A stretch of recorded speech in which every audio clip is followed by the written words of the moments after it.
शेतकरी मित्रांनो, पांढरी माशी ही रस शोषक किडी वर्गामध्ये येते. पांढऱ्या माशीचा प्रादुर्भाव वाढल्यामुळे पिकामध्ये भरपूर प्रमाणात नुकसान पाहायला मिळते. त्यामुळे पांढऱ्या माशीचा पिकावरती वेळीच नियंत्रण करणे गरजेचे आहे. पांढऱ्या माशीचा प्रौढ जो आपल्याला डोळ्याला दिसतो तो पिकामध्ये 20%, तर पांढऱ्या माशीचा निंप जी पिल्ला अवस्था असते ती पिकामध्ये 80% नुकसान करते.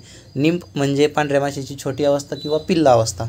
त्यामुळे डोळ्याला दिसणाऱ्या किंवा उडणाऱ्या पांढऱ्या माशीपेक्षा तिची जी पिल्ला अवस्था आहे ही पिकामध्ये जास्त नुकसान करत असते आणि या पिल्ला अवस्थेला योग्य पद्धतीने नियंत्रण करणं गरजेचं आहे.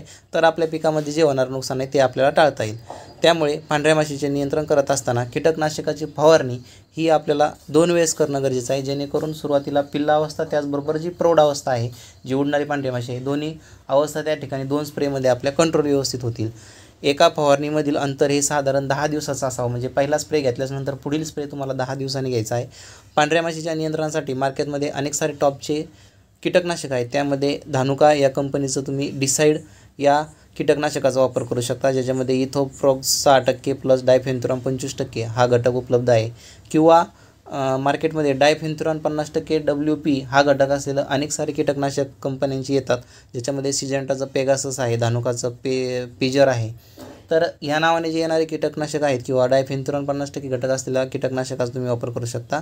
तसंच GSP या कंपनीचं SLR 525 हे देखील आहे, याचा देखील वापर करू शकता. किंवा BSF या कंपनीचं सेफिना या नावाने येतं, याचा देखील तुम्ही वापर करू शकता. हे देखील अत्यंत जबरदस्त नियंत्रण मिळवून देणारं कीटकनाशक आहे.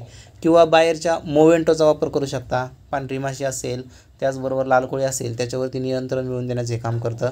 किंवा अदामाच्या टकाफ या कीटकनाशकाचा वापर करू शकता. हे देखील पांढऱ्या माशीसाठी चांगलं नियंत्रण मिळवून देतं. जर प्रादुर्भाव हा थोडा कमी असेल तर तुम्ही ॲस्टेमाप्राइड 20% SP हा घटक असलेलं कीटकनाशकाचा वापर करू शकता. आता मार्केटमध्ये हे तुम्हाला शार्प हे इंडियन इन्सेक्टिसाईड या कंपनीचं येतं. त्याच्यानंतर धनप्रीत हे धानुका या कंपनीचं येतं. किंवा मानिक या नावाने टाटा या कंपनीचं येतं. अशा पद्धतीने या कीटकनाशकांचा आलटून पलटून तुम्ही वापर करू शकता आणि प्रादुर्भाव ज्या पद्धतीने आहे त्या पद्धतीने या कीटकनाशकाचा वापर करून पांढऱ्या माशीचं नियंत्रण मिळवू शकता.